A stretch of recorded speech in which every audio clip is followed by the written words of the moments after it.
গোলাপে কাটা আছে, তবুও গোলাপ ভালোবাসার প্রতীক। চাঁদেও দাগ আছে, তবুও চাঁদ দেখতে অনেক ভালো লাগে, সুন্দর লাগে। ইলিশে অন্যান্য মাছের তুলনায় একটু বেশি কাটা, তবুও ইলিশ সবচেয়ে সুস্বাদু মাছ। প্রত্যেকটা সুন্দর জিনিসেই কিছু না কিছু খুঁত আছে।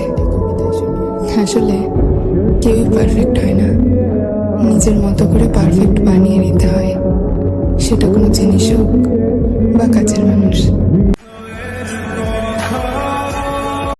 গোলাপে কাটা আছে, তবুও গোলাপ ভালোবাসার প্রতীক। চাঁদেও দাগ আছে, তবুও চাঁদ দেখতে অনেক ভালো লাগে, সুন্দর লাগে। ইলিশে অন্যান্য মাছের তুলনায় একটু বেশি কাটা, তবুও ইলিশ সবচেয়ে সুস্বাদু মাছ। প্রত্যেকটা সুন্দর জিনিসেই কিছু না কিছু খুঁত আছে। আসলে কেউই পারফেক্ট